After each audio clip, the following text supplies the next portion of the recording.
Nehemías 8, dice la palabra del Señor: viniendo el mes séptimo, los hijos de Israel estaban en sus ciudades, y se juntó todo el pueblo como un solo hombre en la plaza que está delante de la puerta de las aguas, y dijeron a Esdras, el escriba, que trajese el libro de la ley de Moisés, la cual Jehová había dado a Israel.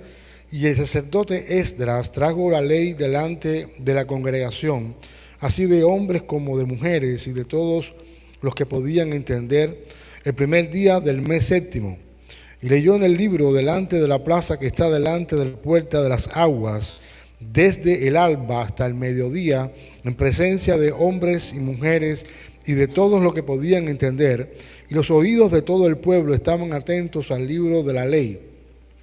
Y el escriba Esdras estaba sobre un púlpito de madera que habían hecho para ello, y junto a él estaban Matatías, Sema, Ananías, Urías, Hilcías y Maasías a su mano derecha, y a su mano izquierda Pedaías, Misael, Malquías, Asum, Asbadana, Zacarías y Mesulam. Abrió pues Esdras el libro a ojos de todo el pueblo, porque estaba más alto que todo el pueblo, y cuando lo abrió, todo el pueblo estuvo atento. Bendijo entonces Esdras a Jehová, Dios grande, y a todo el pueblo respondió amén, amén, alzando sus manos, y se humillaron y adoraron a Jehová inclinados a tierra. Y los levitas, Jesúa, Bani, Serebeías, Amín, Acub, Sebetai, Odías, Masías, Kelita, Azarías, Josabet, Anán y Pelaía hacían entender al pueblo la ley. El pueblo estaba atento en su lugar y leían en el libro de la ley de Dios claramente, y ponían el sentido de modo que entendiesen la lectura. Y Nehemías, el gobernador, y el sacerdote Esdras, escriba, y los levitas que hacían entender al pueblo, dijeron a todo el pueblo: Dios santo es a Jehová nuestro Dios. No os entristezcáis ni lloréis, porque todo el pueblo lloraba oyendo las palabras de la ley. Luego les dijo: id, comed grosuras y bebed vino dulce, y enviad porciones a los que no tienen nada preparado, porque día santo es a nuestro Señor. No os entristezcáis, porque el gozo de Jehová es vuestra fuerza. Los levitas hacían callar a todo el pueblo, diciendo: callad, porque es día santo, y no os entristezcáis. Y todo el pueblo se fue a comer y a beber y a obsequiar porciones y a gozar de grande alegría, porque habían entendido las palabras que les habían enseñado. Es una historia hermosa, es una historia de un pueblo que se vuelve a reencontrar con Dios. Dios había enviado a Nehemías para que reconstruyera las murallas, pero también hacía falta que el pueblo fuera reconstruido en el orden espiritual. Así que Esdras, el escriba, tiene este papel tan importante de poder exponer delante de todo el pueblo la palabra del Señor. Y ellos reaccionaron de una manera espectacular, reaccionaron de la manera a la que nosotros también deberíamos reaccionar cuando leemos la palabra. ¿Sabe? Hoy estaba cerca de mi condominio, me bajé del carro, y mientras estaba caminando escuché a un padre decirle a su hija, regañándola: solamente me llamas para pedirme cosas, y cuando me llamas me faltas el respeto, pero nunca me llamas para preguntar cómo estoy. Este padre constantemente repetía lo mismo y lo decía en voz alta, de modo que yo pasé como a unos metros y lo pude escuchar. Él decía: solamente me llamas para pedirme cosas, no te preocupas por mí, me falta ese respeto, no preguntas cómo estoy, solamente te importa lo que yo te pueda dar.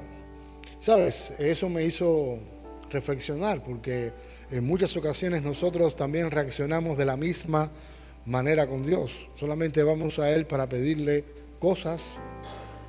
No estamos interesados en entablar una comunicación, ni mucho menos estamos interesados en leer su palabra para que su palabra pueda hablar a nuestros corazones y su palabra pueda producir la vida que necesitamos. Porque muchas veces nosotros pensamos que la solución a nuestros problemas ya no la sabemos y por esta razón nosotros vamos a Dios para decirle a Él lo que nosotros pensamos que es la solución para que Él arregle. Pero no tomamos el tiempo y de esta manera le faltamos el respeto y no tomamos el tiempo para ir a Él y decirle: Señor, háblame. ¿Qué tienes que decirme? ¿Qué me tienes que decir a mí? Y hay 3 verdades que quiero compartir con ustedes acerca de esta historia. La primera verdad, la palabra de Dios nos muestra nuestra verdadera condición delante de Él, sobre todo cuando estamos viviendo lejos de su voluntad. Este pueblo hacía no sé qué tiempo, pero hacía mucho tiempo no escuchaba la palabra de Dios. Cuando ellos escucharon la palabra del Señor, esta palabra confrontó sus vidas y el versículo número 6 dice: entonces Esdras alabó al Señor, el gran Dios, y todo el pueblo con las manos levantadas exclamó: amén, amén. Luego se inclinaron y con el rostro en tierra adoraron al Señor. La palabra del Señor nos muestra nuestra verdadera condición. ¿Cuál es nuestra condición? Sobre todo cuando nosotros estamos caminando lejos de su voluntad, sobre todo cuando nosotros estamos yendo en un camino contrario, en un camino que a Él no le agrada, en un camino que lo entristece, en un camino donde nosotros estamos mismos cavando el hoyo para después enterrarnos nosotros mismos con nuestras malas decisiones. La palabra de Dios me confronta y me muestra mi condición, quién soy delante de Él. Me confronta y me muestra cuál es mi necesidad. Cristo es mi necesidad. Necesito a Cristo. Necesito que Cristo sea el centro de mi vida. Necesito que Cristo sea el Señor de mi vida. Necesito que Cristo no solamente me salve, sino que también me sane. No solamente tener la certeza de hacia dónde voy con Él, sino tener la certeza de su plan, de su proyecto para mi vida. Así que la palabra de Dios me muestra mi condición. Me ayuda a darme cuenta que sin Cristo no soy nada. Me ayuda cada día a poder comprender el plan maravilloso que Él tiene para su pueblo. Me ayuda a comprender cada día que sus pensamientos son de bien para mí. Entonces, cuando estoy en una crisis, cuando estoy pasando por una tristeza, cuando estoy pasando por el dolor, cuando estoy deprimido, voy a la palabra de Dios y veo que la palabra de Dios tiene buenas noticias. Necesito ir a la palabra, necesito profundizar en la palabra. Necesito buscar la respuesta de Dios en la palabra. Necesito que la palabra sea mi única regla de fe y práctica y conducta. Necesito no solamente leerla, y aquí voy a la segunda enseñanza que puedo encontrar en esta historia. La palabra de Dios se lee poniendo atención con el objetivo de comprender lo que Dios quiere hablarnos. El versículo 8 dice: leían del libro de la ley de Dios y explicaban con claridad el significado de lo que se leía y ayudaban al pueblo a comprender cada pasaje. No es leer un salmo. Mira, es más, no es leer una promesa que podemos tener en la casa. Es leer la palabra y decirle: Señor, dame entendimiento, dame comprensión, dame discernimiento espiritual, porque no solamente quiero leer, quiero comprender tu plan. Ellos ponían atención. No solamente estaban escuchando, ponían atención. ¿Qué Dios quiere hablarme? ¿Qué Dios quiere decirme?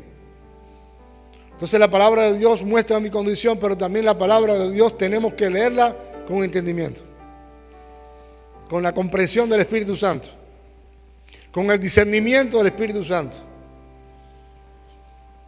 La palabra de Dios es insustituible. No la podemos sustituir por un podcast. No lo podemos sustituir por un devocional. No lo podemos sustituir por un TikTok. No lo podemos sustituir por nada, porque la palabra de Dios es única. Y yo voy a decirte algo más. No puedes esperar al domingo para que Dios te hable. Necesitas encontrarte diariamente con el Señor a través de su palabra, porque Él quiere hablarte específicamente a ti, a tu problema. ¿Cuándo? cuando te dispongas a leerla con entendimiento. Él te va a hablar. Y vas a poder quitar de tu mente todas esas ideas y todos esos pensamientos que vienen del diablo, porque la palabra de Dios está llena de la bendición de Dios para ti. Tercera enseñanza. La palabra de Dios nos enseña que el gozo del Señor es nuestra fortaleza.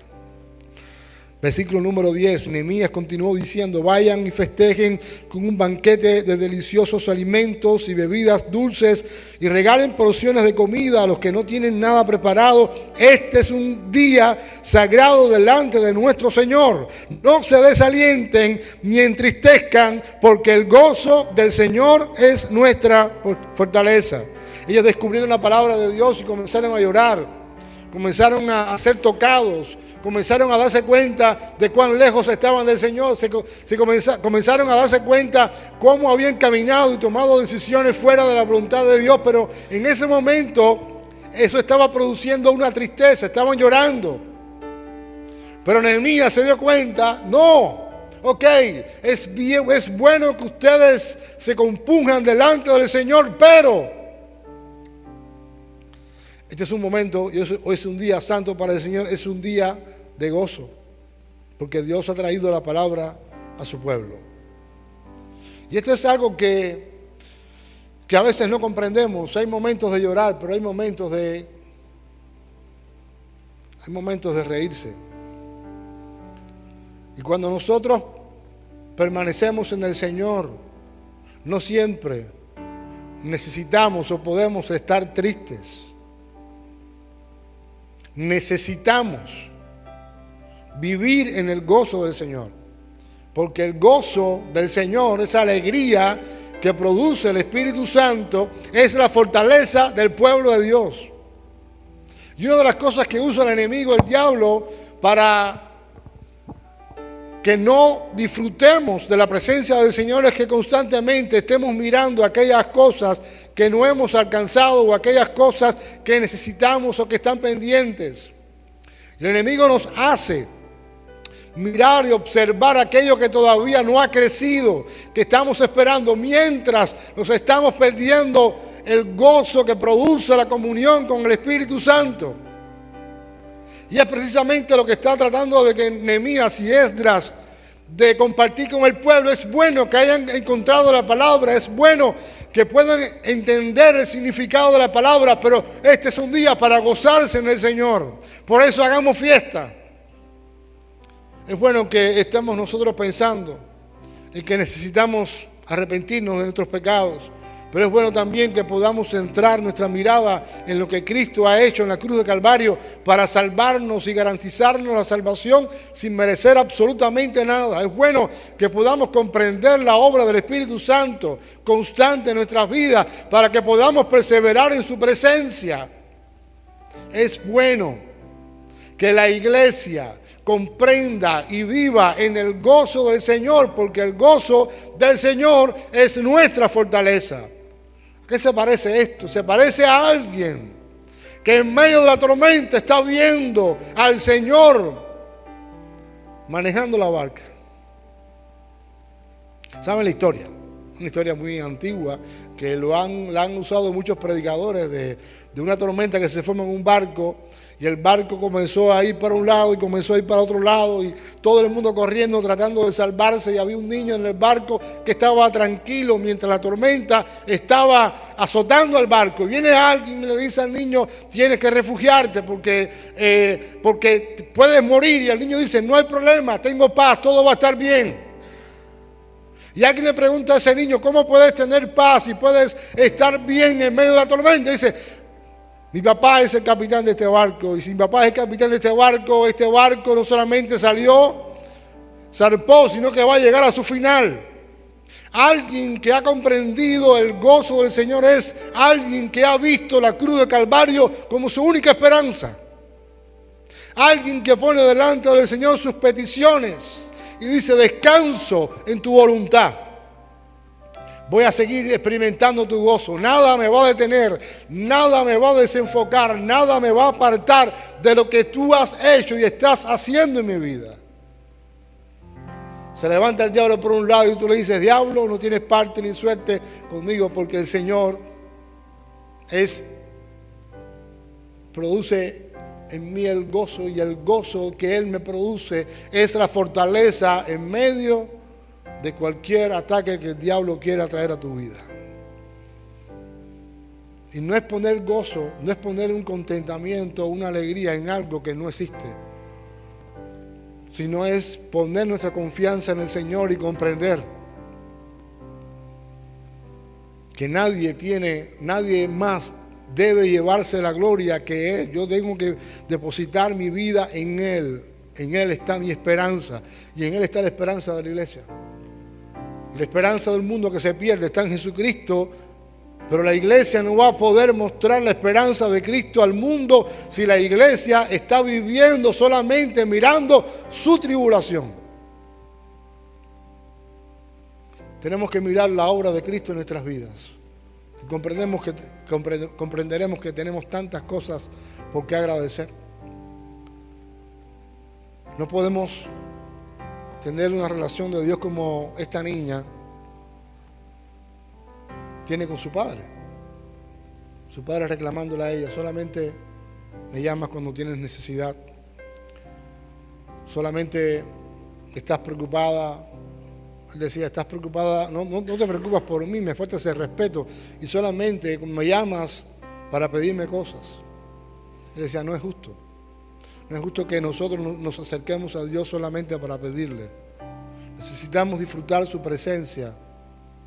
Y para esto la palabra tiene que ser el centro de nuestras vidas. Esa palabra inspirada por el Espíritu Santo, esa palabra que me ilumina, el Espíritu Santo me ilumina para entender la palabra revelada a los profetas que la escribieron y poder comprender la grandeza de Dios ante el mundo que estoy viviendo. Es poner mi esperanza y poder disfrutar el gozo del Señor. Así que mi ánimo en esta noche para ustedes y para los que nos puedan estar escuchando en la transmisión, mantén el gozo que Dios te ha dado. Vas a brillar cuando experimentes y disfrutes del gozo del Señor, porque el gozo del Señor es tu fortaleza. Es la fortaleza de la iglesia. Cuando Dios te está hablando y alguien viene a decirte que esto no va a pasar, tú dices, el gozo del Señor es mi fortaleza. No voy a escuchar al enemigo hablando a través de nadie para decirme que algo que Dios me dijo que iba a hacer no lo voy a poder hacer. El gozo del Señor es mi fortaleza. Él es mi fortaleza. De Él viene nuestro socorro, de Él viene nuestra esperanza. Y cuando la iglesia comprende esto, la iglesia va a caminar en lo que ya Dios te está hablando, en lo personal. Dios, aquí hay 66 libros, 39 en el Antiguo Testamento, 27 en el Nuevo Testamento. Necesitamos profundizar en esta palabra que Dios nos ha regalado para que podamos conocerlo más y amarlo más.